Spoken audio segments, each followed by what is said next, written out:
We've got 10 seconds remaining. Looks like it's going to be a draw. Looks like it's heading for a draw. Maguire down the line. Noah. Oh! Ryan Hall! Ryan Hall! Ryan Hall scores for Leeds and wins the league leading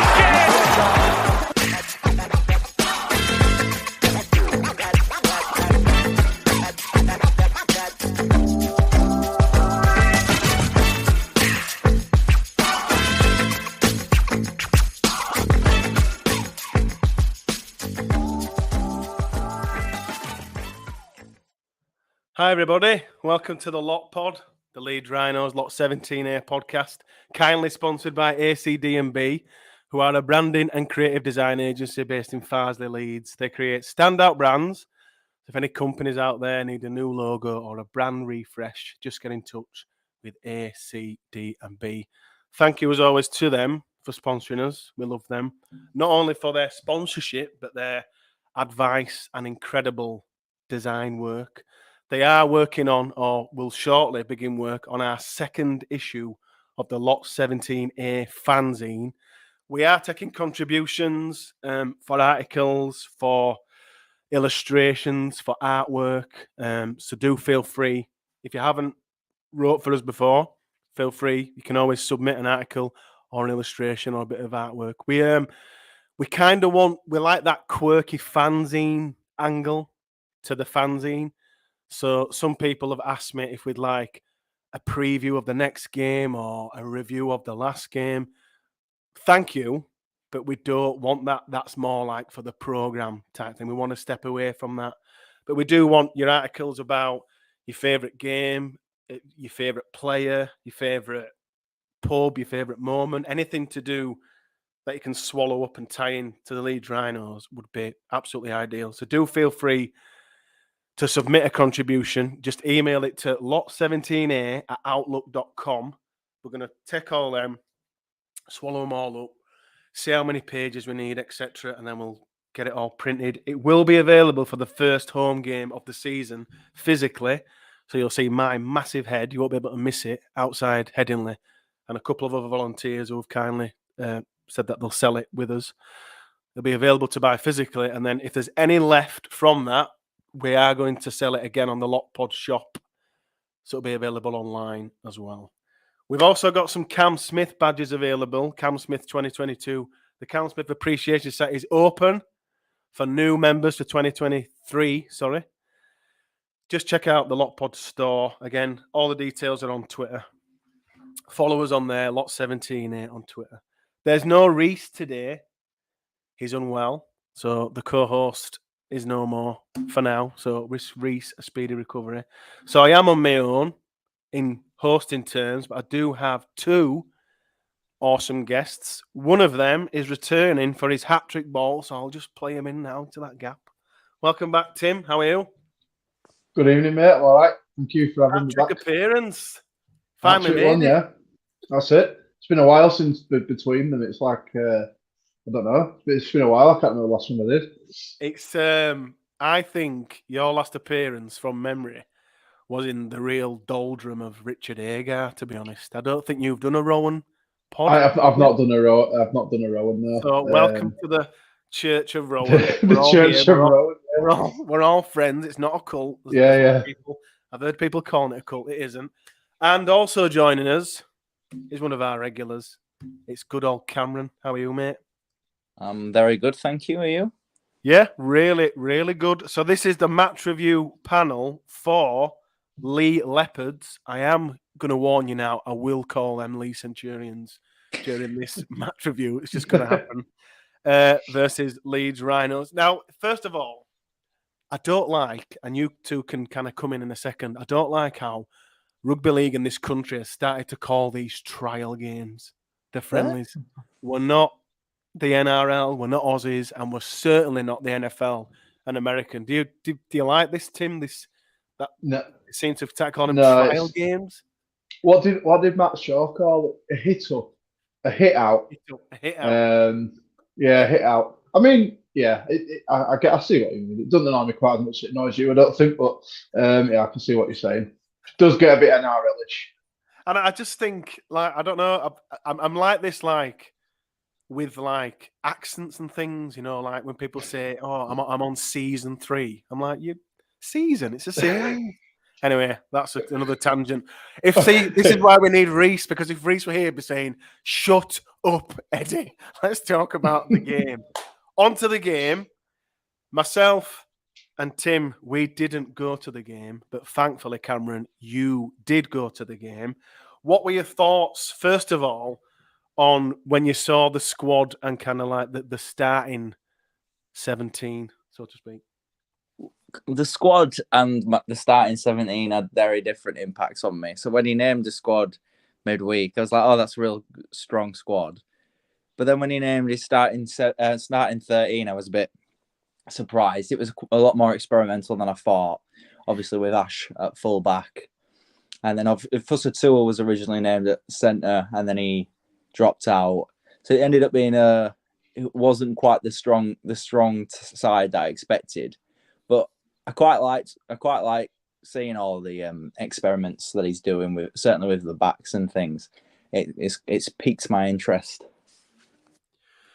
Do you think that we talk about versatility, and obviously Rowan's definitely, he mentioned it in the press conference after that about that versatility and players become more appealing and things. Do you think though that perhaps Hanley did he play centre and fullback? Do you think those are two positions? We've seen Ash play both on and off, but do you think, especially in terms of fullback, now that Zach's gone and we've still got Richie Marler, but do you think that Jack Walker's gone as well? Sorry.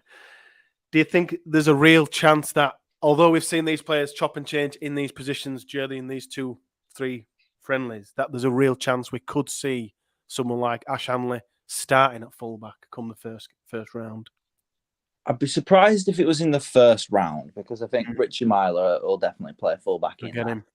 But I think Ash has got more chance of playing centre than Daryl Alforts does, because he just seems to have played more minutes in these friendlies than Alforts has. And if you remember in 2018, Ash was amazing at centre for sort of the first third of that season. He was scoring tries for fun there. But I had this thought during the game, and it'd be interesting to get your thoughts on it. In a lot of ways, Ash, to me, typifies more of what I think a Rowan Smith fullback is than Richie Myler. I think Rowan wants his fullback to be a real running threat, a powerful runner with a lot of speed and evasion, who can start sets off well and be a threat when the game opens up, with offloads and things. And I think obviously Richie's more of a playmaker, a bit more of a, he gets the ball and he passes it to somebody else to do the devastating work. And that's a fine way of playing fullback. In fact, I'd say that's the more generic way of playing fullback. It's just, if you're going to compare fullbacks, I think Handley as a fullback reminds me a lot more of Zach Hardacre than Richie Myler ever would. And I just feel like Rowan quite likes this idea of Ash operating in that role. It's an option, certainly an option. And I think you kind of look at the centre positions now. Did we have 4 centres? Four centres in this game, I think, filling in? Roberts played there. Edwards. Levi Edwards played there. Handley played there. I presume Alforts must have done some. Sounds like everyone had to go at centre. Do you, Tim, do you think that kind of coverage at centre, in that we've signed a couple of young players there and a couple of are kind of coming through, and Rowan's seems to be telling us Terrell Alforts, there's a high chance he could be playing there. Do you think that kind of squad depth at centre is puts us in good stead for 2023, Tim? Yeah, I think so. I think quite clearly if everyone's fit, all the indications are Newman and Alforts will probably get the shirts in the centre positions. But I think it's good that we have got some strength in depth there. And obviously we've got Neil McDonald as well, not to forget him in there as well. So there is more options there than there seemed in past years. Whether some of the younger lads who, let's be honest, they're probably going to start the season on the fringes of the team and squad, might be the type of players that are going to get loaned out to Bradford and that type of team, just so they can get some minutes under the belt. Because it's all well and good playing academy and reserve rugby, but I think we've seen the benefit certainly of Leigh Edwards going to Batley last year and then York, I think, didn't he, towards the end of last year, and getting some competitive games under his belt against, against a good standard in that division now. I think, but it's good that we've got the options there, and we have had. We'd all love Newman to stay fit, but again, there's hopefully this time is the time he stays fit. But it's good. It's good we've got that depth, I think, and for the first time, it looks like we've got it there for a while, and all the minutes these young lads can get if they do get thrown in. I think Rowan in his kind of post-match yesterday hinted that the intention is that they will be on the fringes. They're not necessarily going to start the season, but you only need to get a few weeks in and lose a few. At least we know then we've got lads we can chuck in, and obviously we're probably going to come on to Louis Roberts, but that try were very, very impressive from a young boy. That was a good try, wasn't it, Cameron? Lovely Am I try. right in saying it was a really good try? Am I right in saying he bumped off Ricky? Yeah, he bumps off Ricky Latelli, goes through, and then dummies Zach Hardaker to go over. I mean, it's brilliant. It looks. Rowan kind of said in the presser afterwards that the likes of Roberts and Edwards are not going to force their way into the team. The more experienced guys will kind of get first dibs, get that first chance. But although he says that, there's part of me that doesn't believe him, because I just think that, like Tim touched on, and we've touched on since Daryl Alfords has signed, I do think. Do you agree, Cameron? That I do think that one of those centre positions is up for grabs. I do, and I think Roberts, Edwards, Max Simpson, they're all in line with a real good chance of getting some Super League behind them this year. I think we'll see a few of them more often than Rowan seemed to suggest. What's interesting is he also said yesterday that Nenny McDonald could play on the wing. He did. Yeah, which should be interesting. I think what we're going to see, based on his comments, is every player playing every position. Yeah, and there's something that he suggested a lot during last season. He would never use halfbacks missing as an excuse, because in his philosophy is that everyone should have sort of every skill in the book and almost every position. Well, maybe obviously not every position, but there's sort of a lot of interchangeability. And it was less touched upon yesterday, but I'm pretty sure based on positions, like Jared O'Connor played hooker, he played loose forward, and he played second row. He seemed to play second row for a bit, and James Donaldson played in front row, played loose forward, and then he were on edge as well. So it's not just the backs that everyone seems to be chopping and changing. So I think it could be quite an interesting. I mean, I keep saying Rowan Smith's style of rugby is like nothing else in Super League, because we don't seem to have the same kind of line speed as everyone else. He seems to be happy to conserve energy and back as scramble defence, which I think is a fine way of defending.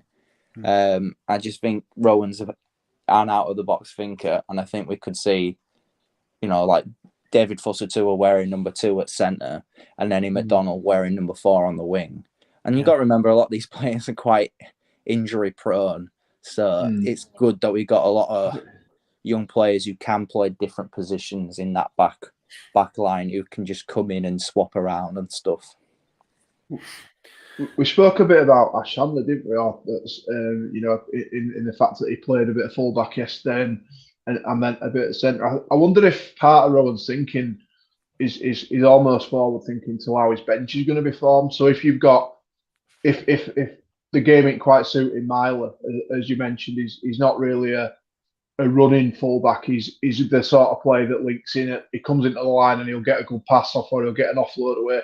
Maybe he's just looking at his options and thinking, can I go, rather than have a back or a utility on the bench, am I going to go with 4 bigger fellas, perhaps an interchange hooker, but actually have enough going on around the back area of the field that if the game ain't quite suiting Richie, that he can put Ash there for a spell, or he can flip it around that way, because it's very difficult with 4 subs to carry what you'd class as a back, isn't it? Unless you've got an injury doubt, which you don't really want to use the bench space for. That might be a lot of his thinking. I'm just because his theory very much seems interchangeable positions, comfortable playing in a few different roles, and like we've said, with the amount of injuries we seem to get some seasons, having players that can dip into those positions isn't a bad thing for me. I think he'll be dead chuffed that he's got a hooker in Jared O'Connor who can also be a middle forward. I think he's a player who solves a lot of our problems because you talk about being able to carry a back on your bench. By having a hooker who can act as a middle forward, it does give you a bit more leeway. Yeah. What's interesting is I feel like we could see at times this season Myler start on the bench. I think he started on the bench against St Helens. Obviously, he did yesterday, quite to my surprise. Sort of has that ability to, chop and change and throw something different at a team. I think Tim touches on something really interesting there in that the interchanging positions of players on the field and not kind of having that sub for like utility. And it's something that's drove me mad. And I've probably said it a million times on this platform why halves or any especially on the edge, why don't they just switch? Like in football, if a winger is thinking, I'm not getting any joy down here, they'll just say, right, just switch them over. And it's like, it's normal. Why don't you switch a centre? Why don't you switch a winger? Think, I'm not getting any joy here. Well, and there were a really good journalist in the presser who asked Rowan about Caesar and Austin and how they weren't on left and right or they'd switched. And Rowan kind of said that versatility and that how fluid it was is exactly what he wants. So I think Tim's hit the nail on the head there in that. And I think he could be onto something in that. Perhaps Rowan's thinking ahead with injuries and how the season progresses and like Cameron says as well, and thinking of almost not of inventing the wheel again, but of thinking, well, why don't we try this or try that? I mean, for instance, Cameron, did we try many short kickoffs? Yeah, we did. I think that's really going to take off for us next year. Pretty much every time. They didn't come off as much as they did against Wakefield on Boxing Day, but they we were trying them for sure. It's just this unique approach that Rowan has that I really like. I'd rather have this unique approach, like similar to like Marcelo Bielsa in when he was United manager, in that we're going to try this and we're going to try that, because when you go to a game, you always know that they're going to try to win it, to try and contest it rather than, I mean, they were last year against St Helens. I think it was last year. My God, when they hammered us, what were it, 26, 28 nil. 26-0, at Headingley, And even the club tweeted out like, well, it wasn't as shit as last time. So, just there's your lump of shite. You need to grin and bear it. Just swallow it. Hold your nose and just swallow it. It's like, what are you talking about? We're Leeds Rhinos. We've battered Saints loads and we haven't done it for ages. And under Rowan now, going to a game, even against Saints or whoever, you just feel like, no, we're gonna pass it. We're gonna play to win it. Do you think it's so refreshing, Tim? Because as we said previously, this is your first podcast as with Rowan as our head coach. It is. I think if there's a throwback almost to Tony. When Tony brought things to Leeds that we'd not seen before, sort of, when we got a dropout under the sticks, we didn't just boot it to halfway line and chase up. We'd drop a short one and we'd gather the ball back, and that, I mean, I'm not saying it wasn't done before, but certainly not things like that Tony brought to Leeds made us, for a while anyway, pretty much unplayable, didn't through that period where we were coming up with these sort of different ways of playing. But I think you're right. I think and what also it does, if as an opposition coach, I do a bit of coaching. I suppose I look at it from that perspective a bit. And if you're facing up against Leeds and you're not quite sure whether to set your players in a position that you'd expect them to be for a long kickoff, or are you gonna pull people up the field and think they're gonna go short again? And the ability to mix that up as an attacking team, if is something that could get into an opposition team's mind. It's like, what are they going to go short, or are they going to go for territory? And He could be bluffing everybody. It could be come round 1. We don't see it till round 10. Do you know what I mean? But it's there, and Matt Shaw, he wrote an article about it saying, it's Leeds are going to go short kick-off here, and but it's got it out there already. It's already had. He might not do it, and he might not do it for 10 rounds, but then we may come up against a team like Saints, and you know what? We might just think we're going to try it. We're better to have the ball against Saints than we are not to, because of the damage they can do with it. So why would you not want the ball as often as you can have it? Absolutely. Perhaps. A good bit of footwork, Cameron, and some good hands from Sam Walters for who put Leeming in for his try. Do you think we're going to see more?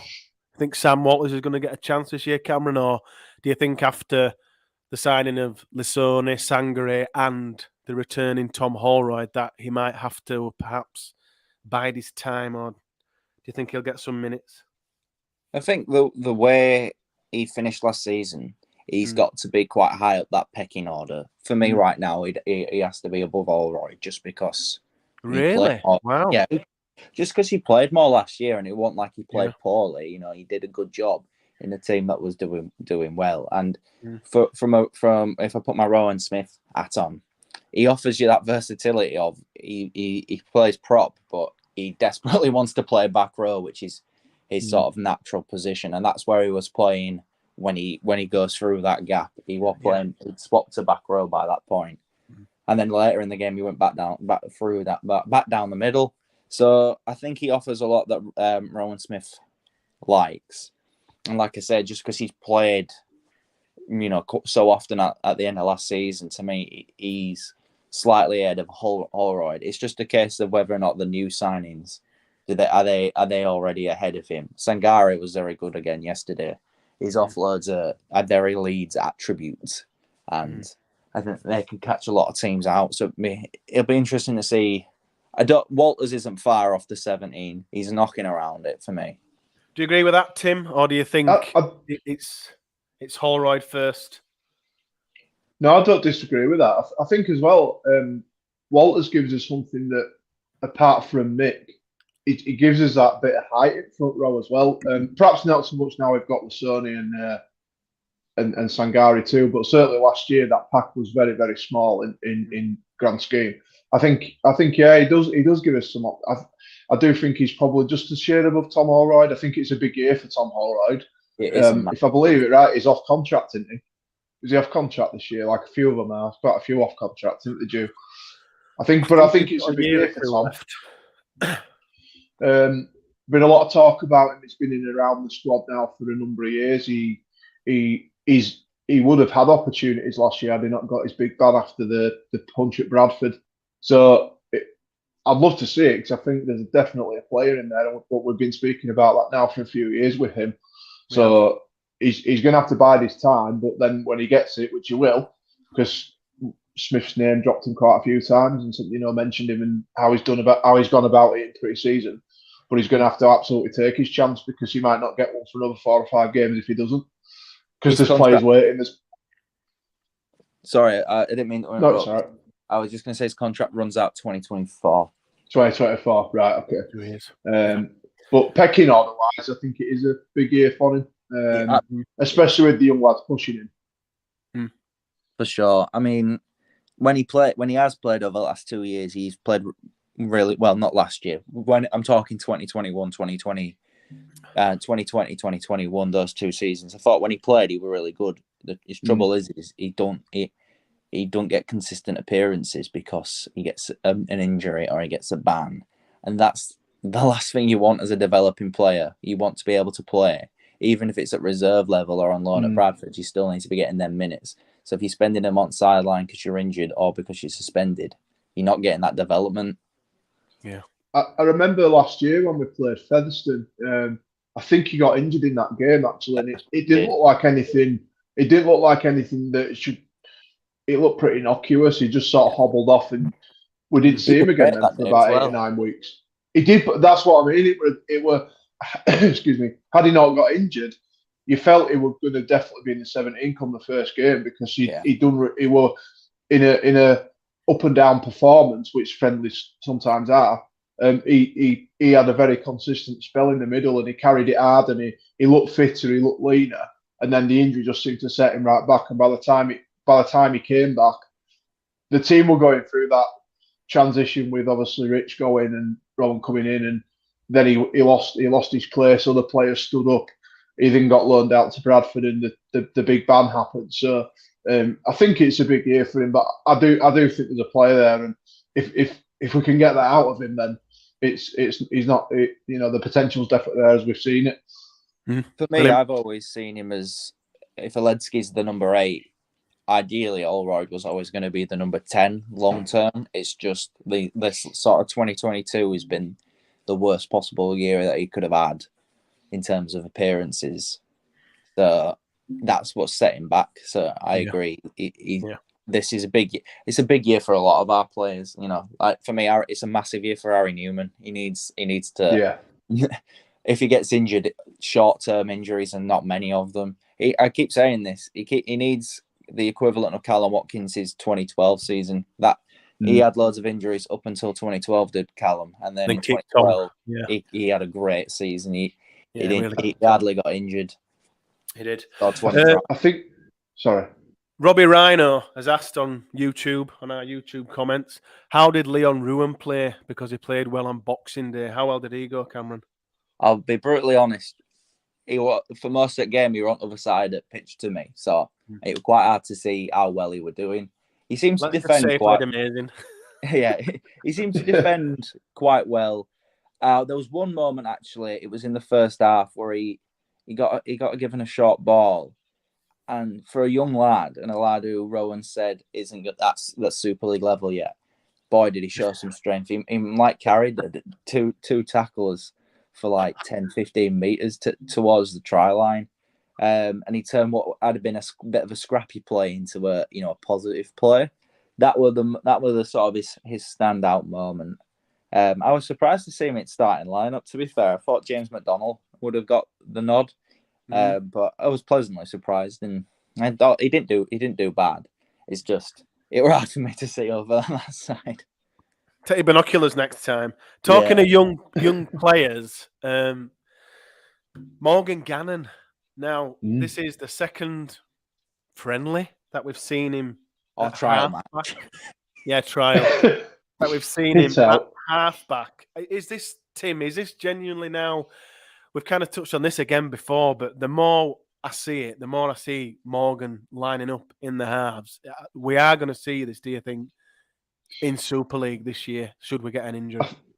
I think we might do. I mean, he's seen something in pre-season or even at back end of last year. He's always been a 13 when he always has looked like he's had, to me, more of a 13 back row than actually playing out in the second row itself. I think he's got some good hands. I think, and maybe Rowan saw that and thought, we've not got. It gives us something a little bit different in there. And when we have had injuries at halfback, we've tried different things. Obviously, Sutty's gone. We've tried Cam Smith in there, but it doesn't really seem to suit his game. And I think Cam is nailed on 13 in most games. I think when he's fit, when he's fit, when he's fit. But it's an interesting one because it also begs the question: if that's what he's looked at, what's kind of Jack Sinfield's role this year? In a player you almost need to decide what's best for him. I'm not writing the lad off by any stretch, but it's an interesting one what they do with him if they are sort of looking at Morgan as being a backup half if we do suffer an injury or need to change something in a game. But it could be something we don't see till middle of the season. But he's definitely looking at it if he's done it twice in the first two friendlies or trial games. He's definitely looking at it, and let's be honest, if it comes off, then why not? How did he look, Cameron, in the halves? Jack was the more involved of the halves in the second half. He was the word I used to describe Jack was he was very busy. He's involved in a lot of stuff. Now, unfortunately, a lot of it didn't quite come off, but he was certainly involved in a lot of things. Morgan I thought if he did this against Wakefield, he just seemed to dot the I's and cross the T's. You know, he didn't do out flashy, but when ball came to him, his passes weren't bad. You know, they were on the point. There was one moment where we forced a goal line drop out and he was involved in a nice passing move, and then Richie came out the back and grubbed it in behind. I think the best thing about Morgan in that role is the running threat that he offers. Now, he didn't do that quite as much yesterday as he did on Boxing Day when he ran a lot and caused Wakefield a lot of problems. But having someone who can show the dummy and have the strength of a forward to, you know, carry a few tackles is quite a good asset to have. And I think if Aidan Caesar or Blake Austin do go down with an injury, it's either him or Richie Myler who will come in. And that a lot depends on Luke Cooley and whether or not he wants to play Ash Handley at full-back. That'll determine to me. If he wants to keep Richie at full-back, then it will be Morgan Gannon who comes in the arms. Yeah. I mean, it could just be because it's pre-season and we know what Myler's capable of. We know that if he'll do a job in the halves. That's where he's played most of his career. But we know what you get with Rich. You'll get a steady game. You'll get him creating things. Perhaps it's just that really bad kicking game. Yeah, not the best kicker in the world, is it? But I think it's just something to try, isn't it? It again goes back to what we talked about a while ago about players in different positions that you can change a game up and give them something else to think about, the opposition coach and team, where they might not have seen it quite as often, and again might be rare or infrequent. I think the interesting thing when you do that with players, and almost it came to a bit of Liam Sutcliffe's detriment, didn't it? Because he got moved around so much as a utility. Only really when we already knew he were leaving that he nailed down that centre position. And that looked his best position out of all the ones he'd got tried in. Perhaps there is just a little bit how it seems as a player. Because Morgan Gannon, if he keeps going as he is, he's a nailed on international in the back row. But he maybe has to sacrifice that a bit for his club, which is interesting, isn't it, from a player's perspective? It is. I agree. To me, Gannon is our second chance at doing Stevie Ward correctly. Because I feel like the way we ended up... It's a right shout. Adrian Morley. Yeah. Adrian Morley, 2.0, this kid. Yeah, but with a decent pair of hands. Look, when you first joined the first team squad at the start of 2021, so pre-season 2021, Richard Agar spoke and likened him to Paul Sculthorpe he's got the size and the physicality of a great forward, but he does have a decent skill set. And it's just applying that. Do you know, there's far worse things in the world than having a second row absolutely get the ball and then tee up his centre. You know, and especially imagine him playing up right and edge with Harry Newman on his outside. Yeah. Having that ability to tip it on. Yeah. And then suddenly start thinking about Harry Newman, and then he can show the dummy can Gannon and break through. So, because you're not asking him to put 50. Well, he might have a good kicking game. We don't know. But you think that we're going to find out. We're going to find out how. But you think that'd be more Caesar's responsibility if they were played together, or if Austin and Gannon played together, the other one would take the lead on that side. But somebody in that half-back position who perhaps we haven't always had it since Danny and Robbie packed in, that it's just that little bit of an X factor. I hate to say that program made me cringe, but that something a little bit different. As you say, if you've got a good pair of hands, and you'll line them up on the right side of the attack, where, like you say, if he gets a bit of a connection with Newman going, that could be something worth exploring, certainly. And let's be honest, if you've got players that can play different positions, and you'd have a thought. You mentioned Sculthorpe, and that's a really good comparison, because really you'd struggle to decide which was his best position. Were he best at 13 or were he best at 6? That's what I hope happens to Gannon. I hope by end of his career we're going, oh, he was really good forward. But when you put him in arms, he didn't miss a beat. No, and he's potentially a future Leeds captain. I think we've seen enough. I'm not putting again. We've got to be careful, because we were here with Stevie Ward, and still to this day, that's one of the saddest retirements I can remember as a Leeds fan, seeing Stevie have to pack in, because there were definitely an untapped amount of talent in there that were limitless. You know, he could go as far as he wanted in the game.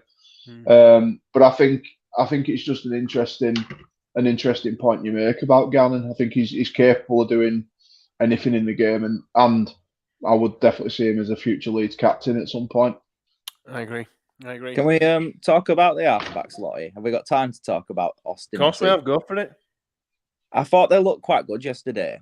I mean, we've spoken about that versatility they offered with. I mean, it looked like they'd swap sides with Austin on the left, despite being right-footed, and Caesar on the right, despite being left-footed. But as we've established, Rowan said it were more of he wants them to just pop up wherever they feel like it. And I know we only scored 2 tries, but in that first half, there were some really productive sort of link-ups. And when Caesar got running, I mean, he obviously scored from that nice little ball from Caesar to Walters, but that wasn't the only dangerous-looking move we put down with Caesar. And Austin coming around the back, he did look really good. To me, a lot of what we can achieve this year depends on getting that partnership really working, but also keeping them fit. I mean, I thought Caesar looked really good yesterday, and they both kicked quite well as well. It worked having, left-footed Caesar down right and Austin down left. They both, when it came to them, they kicked it in good little areas. It's interesting with those two because I think, the impact that Rowan Smith had when he came in, and we don't know what went on behind the scenes with Rich Agar, and that's going over all ground, but they certainly didn't look happy in the roles they were being asked to do when they were playing. I think with Rowan, Caesar, form and Austin's to a degree, certainly towards the back end of last year, took us a long way into them playoffs. And I actually think if Caesar would have played in the final, we would have won. I think he had that good a form towards the back end of last year that having him missing was a massive blow for us. And I don't think we quite solved it on the day with what we tried to do with Leigh and stuff. But yeah, I think he were impressive in the first game against Waking from what he said. And the bits you see on the highlights, he popped up with some nice touches yesterday, which maybe they just said to Aidan, look, you run the team. It's your team now. Like Gailey's gone and Zach's gone, and these players have moved on. It's your team to control around field now. It's your team. That way off and just that freedom, can't he? Yeah. And then if he's a half that's sort of more of the structure and organizer, then Austin, when he first came to Warrington, a lot of what he did and what he did well was off the cuff. So aligned to that, you've got somebody on the other side who might beat a player, or he might find a killer ball to somebody to put them through a gap. And if we can just get them to gel, and let's be honest, they're not a bad half-back pairing overnight, are they? I know last year we were on some of these podcasts and absolutely tore into them, but I think that was more out of disappointment at what we thought we were getting. Last year on this podcast, we tore into everybody. We did. But they're off contract, aren't they? It's big years for those two as well. They're both playing for new deals, whether it's with Leeds or elsewhere, or anywhere else for that. Exactly. Yeah. So they've both got massive years, and the Rhinos have got loads of players. Yeah. Those deals are up this year. But in terms of we've spoke about Lewis Roberts. It was his debut. Someone we haven't even mentioned at all yet, Cameron, is Sam Lisone. Lisone?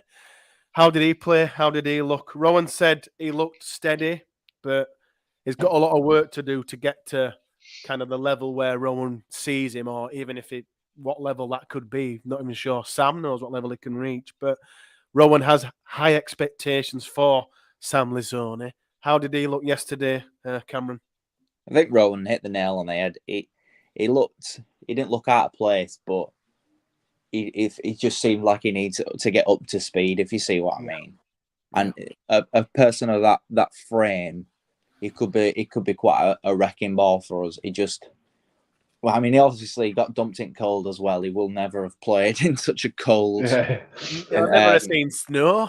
Yeah, he must. I mean, he mentioned it after the game, I think. How cold it was. So, he just needs to get up to speed, and I won't be surprised if he wasn't involved in the opening game against Warrington. Really? Just to give him, I think because we got a lot of decent props knocking around. I won't be surprised if Rowan gave him that extra time to really get himself ready to when he does come in, he can be really good. I might be totally wrong there, but to me, that'd be something I'd be looking at is that if he's not ready, if he's sort of half baked for round one, don't bother. Wait until round 3 when he's absolute peak of what he can do, absolutely ready, absolutely acclimatized, and then throw him in. Maybe he's a player that you look at the friendlies, and I think Rowan looks like he's going to approach these a bit differently to perhaps previous coaches, where we saw the first team squad out probably in one game before pre-season, and that always sort of puzzled me a bit because I think no matter, I know you guard against wanting to get him injured, but at the same time there were times in round 1 when we looked a little rusty, I thought, because of that. And other teams felt like they hit the ground running a little bit more, or maybe round 2 and 3. So it'd be interesting to see how that plays out. Whether if it's a bit of rustiness he needs to get off, or a bit of more experience and go fitness, then perhaps he features in the trainer thoughts say he featured in most of the pre-season games, or just to get him minutes in the tank, so to speak, so that when if he is in contention for round 1, he's not going to be a player that you pick and you kind of think, that perhaps we should have gone somewhere else with it. We'll have to play him just to get him used to cold weather, clearly. Yeah. Well, yeah. Starting this season well is so important, I think. Yeah, I think so. There's a lot. Well, one, we have an history recently of starting seasons terribly, and sometimes we dig ourselves out. It's just to add drama. Yeah. Just winning it from 5th. It's that slowly. But I think is the hero dead? Is he dead? Yeah.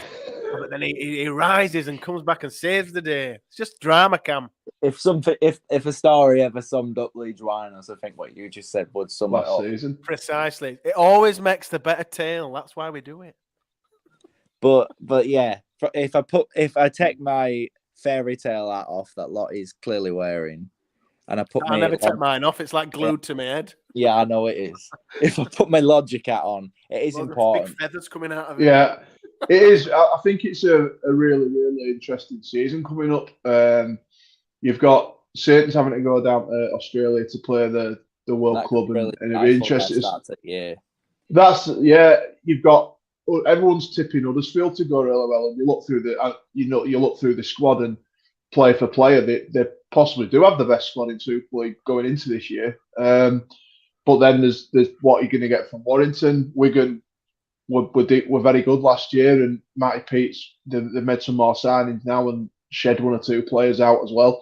I think it is shaping up to be a really interesting season. We probably still will see the same 2 or 3 teams in the top few places, but there is certainly, it's not a season even if you've got any aspiration being in playoffs, you certainly don't want to be losing sort of half of your first 10 games, because I think unlike last year where we did scrape in. I don't think having that bad a start again will afford us it this time. I think it'll be a much stronger top 6, top 5 this time. And it'll be a lot stronger at bottom of the table too. Yes, Leigh, yeah, they will. Yeah, you do not want to get yourselves dragged into a relegation scrap, which is why we can't afford a slow start. Because I can't call that bottom spot this year. I don't. No, it's I know tough. The easiest thing to do is say Wakey, but again. New coach. They look quite decent as well. Yeah, Leigh. I don't think Leigh will finish near the bottom. I think they'll be all right.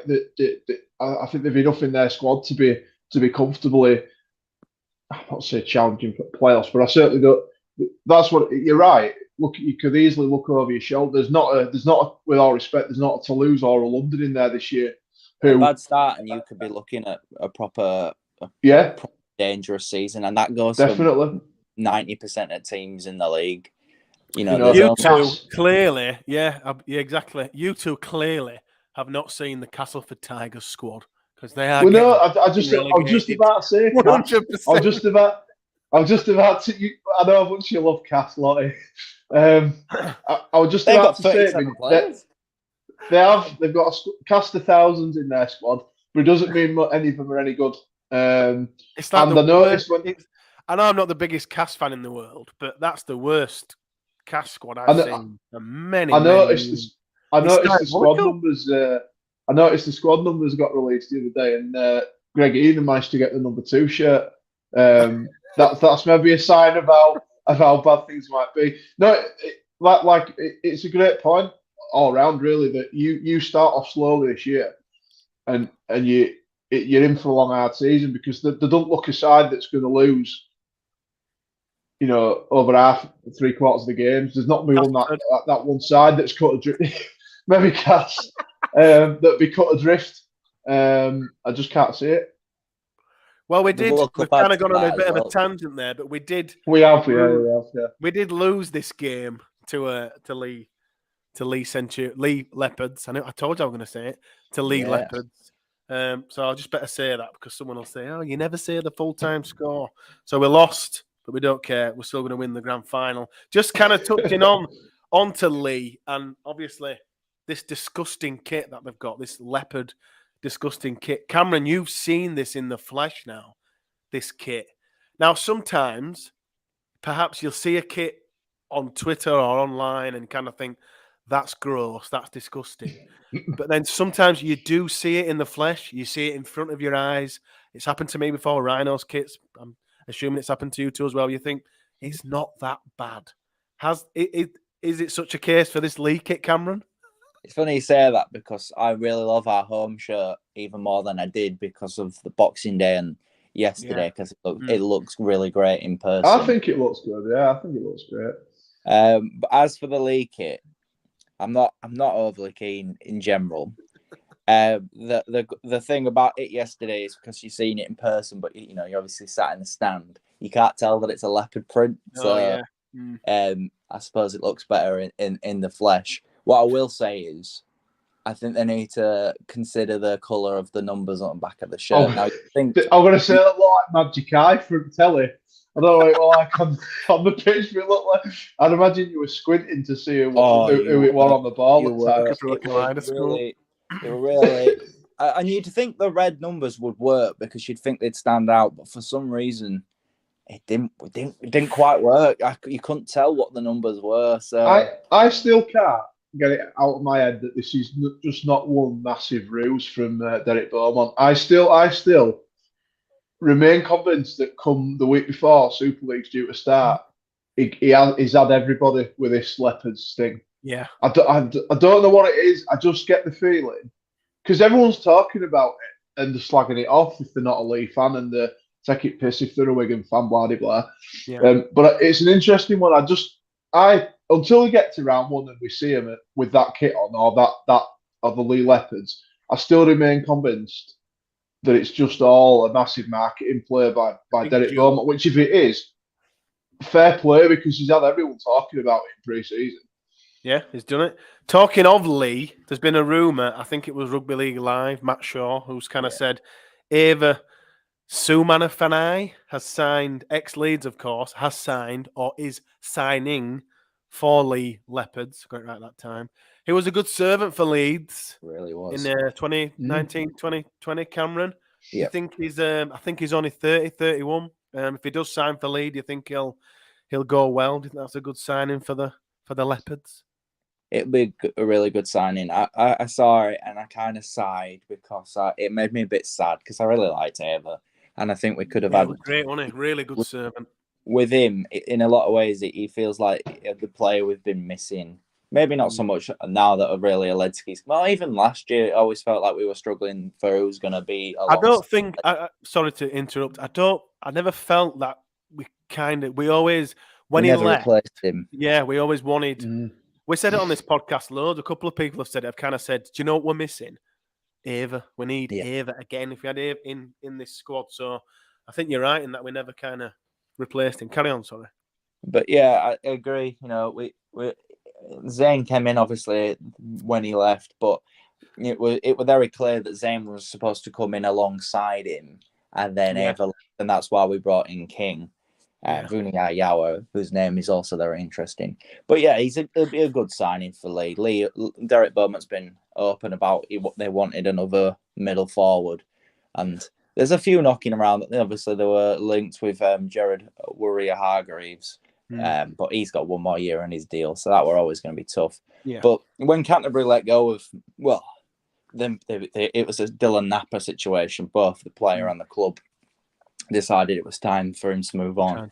And Australian journalists were saying he was coming back to Super League, and then nothing happened.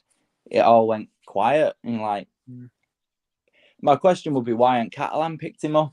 Do you know? I mean, they might have tried, but he's exactly the player. If Catalan need a prop and they've got a quota spot, I'd have gone in for him.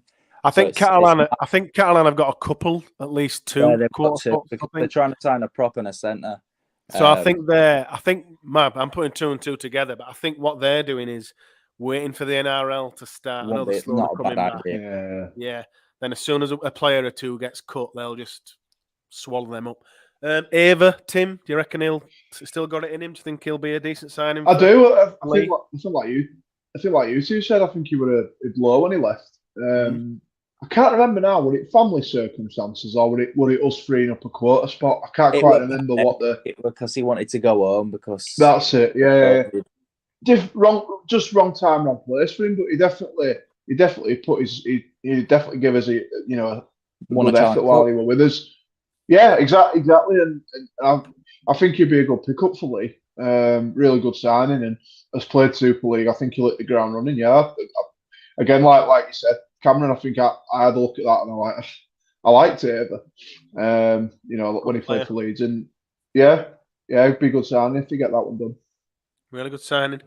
Just to finish off, we've got a couple of questions from Laurie. We didn't ask for any mailbag but Laurie felt free to send them in, so we'll read them out.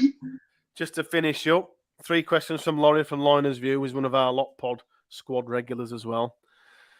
First question from Laurie to finish this match review panel from Leigh versus Leeds. What's the best way to eat cheese, Tim?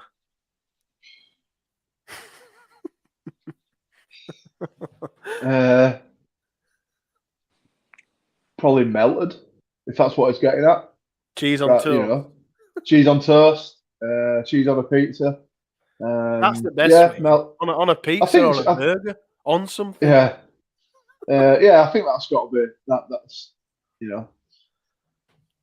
Cameron, best way to eat cheese?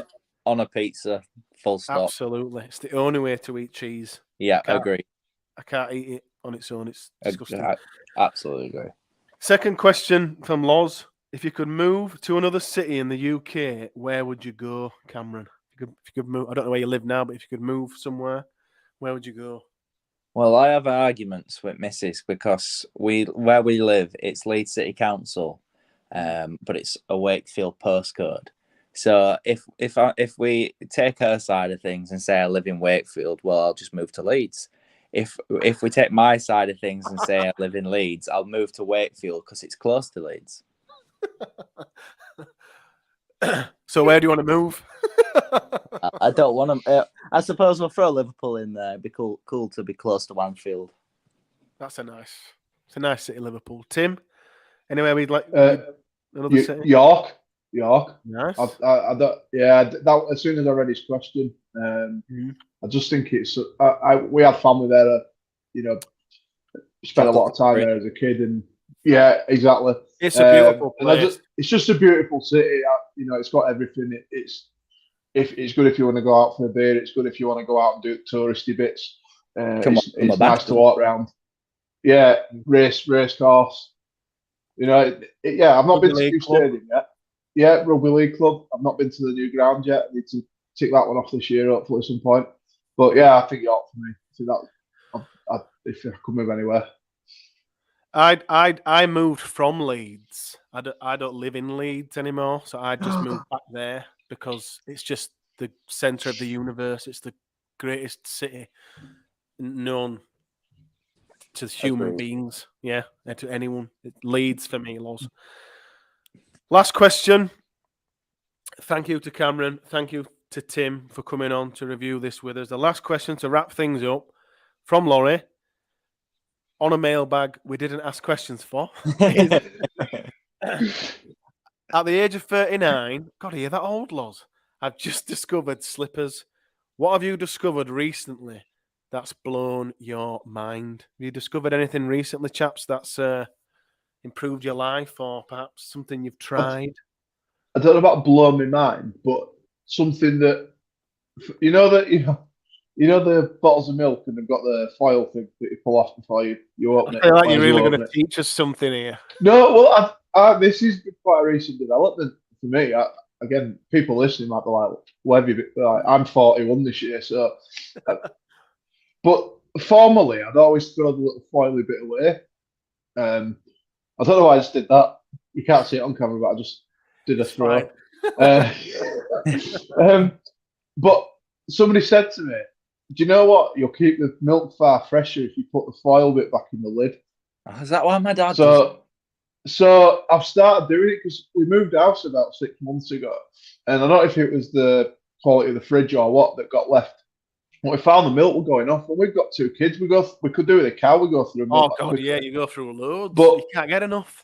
No, but it were going off, and somebody at work were like, "Try put the foil bit. Try put it back in the lid," and and honestly, since doing that, we've not a bunk gone off. I do think it's 6 pinter that he bought.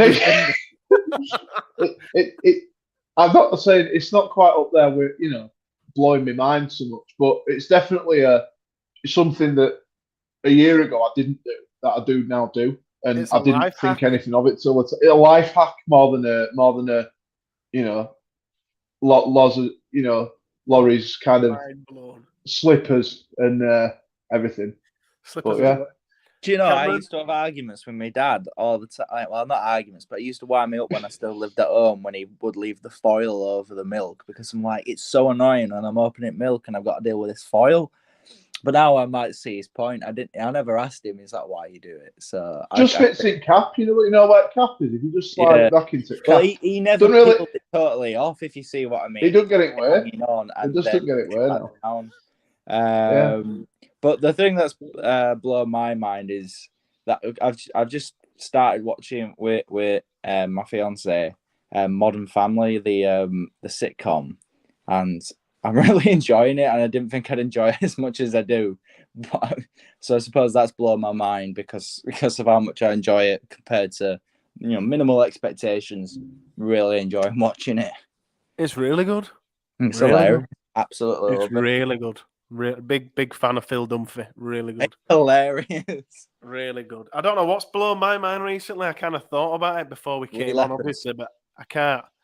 Yeah, I can't think of anything, Loz, that's blown my mind. I'm just completely stumped. Maybe or a life hack. Like yeah, a hack, maybe the fact that these two didn't bring up cast tigers when in that small relegation talk, and I had to jump in and say, clearly, you've not seen their squad because it is truly diabolical. But other than that, but you've got to be careful about making predictions like that, Loz, in case they finish above us. Have you not heard this before? I know. They'll end up in grand final or something. Speaking of something like that, I put a tweet out maybe a month, 6 weeks ago, and it was I said something like, I just can't. I've looked through the fixtures. You can't see us losing again. I cannot see us losing a game at all, and I'm telling you, it's resonated with people. When we lost the Wakey fixture, I got about 8-9 tweets, people retweeting me and screenshotting it. And there's a chap, and I can't remember his name, but he probably ain't listening. I think he's a Cast fan, and I just want to tell him, it was a joke. All right. Oh, I remember that exchange. I can't remember what his name was. I do remember him responding to you. He even did it for the Leigh game. He put like a can't say he's losing a game in some this is a friendly anyway. Don't count. I know. Yeah, that's right. The friendlies don't count. Just while we're on about Cass, I find it quite strange. Since Bradford got relegated, we haven't really had a derby, have we? And they've tried to kind of palm Cass off on us as having this You know, they've got their own derby. Do you know what I mean? They've got their Wakey derby. That's their grand final. We don't need to replace Bradford. We don't. Every game we play is a grand final to somebody. We don't. We've had Cass palmed off on us as this big rivalry, this big city little town rivalry. I couldn't care about Cass, to be quite honest. I don't really understand it. Well, it's like when we play the rivals round. I don't that as well. Rivals week. You know, Huddersfield aren't a rival. You know, they're just a team in West Yorkshire. I don't understand. I don't get where that rivalry. It's because Bradford aren't there no more. We would play Bradford in rivals round. Obviously, Wakey get Cass in rivals round, so we just get dumped with Huddersfield. No, it's nothing against Huddersfield. It's just. But you can guarantee if Leeds lose, the first comment is from a Castleford fan, not a Bradford fan. Not a Bradford fan. They can't really run the Championship, can they? But they ain't got much to say these days. No, they're quiet. But Cass, we lose a game, straight on to Wakey lose a game, nothing mentioned. Leeds lose one. You've set me off now, Lottie. Yeah, you've started to make. Cass are one of those where they prefer Leeds get beat than Cass win. They win. Yeah, I agree with that. The hatred is so pure. It's so pure, not just for the Rhinos. Castleford, I don't know what you'd call them. Local Cass, I don't know. Anyway, they hate Leeds as a city. They hate, like, the majority of people that live there are all scum fans. But weirdly, Arsenal support Leeds United, don't they? Do they? If you look at the Twitter bios, be like Cass Tigers and Leeds United.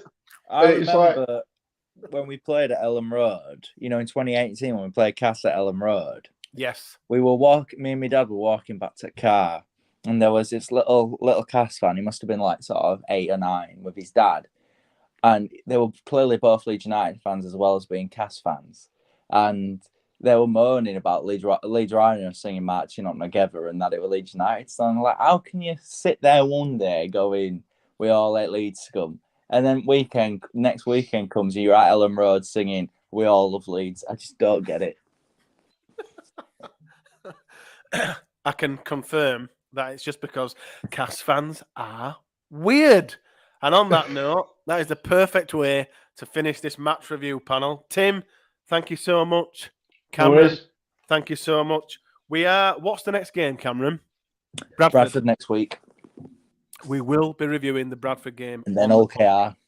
And then we are reviewing the whole of the pre-season on the podcast for the first time in history. So we'll see you next time for the match review panel of Leeds versus Bradford. Take care. Thanks for listening. Cheers. See you, everyone.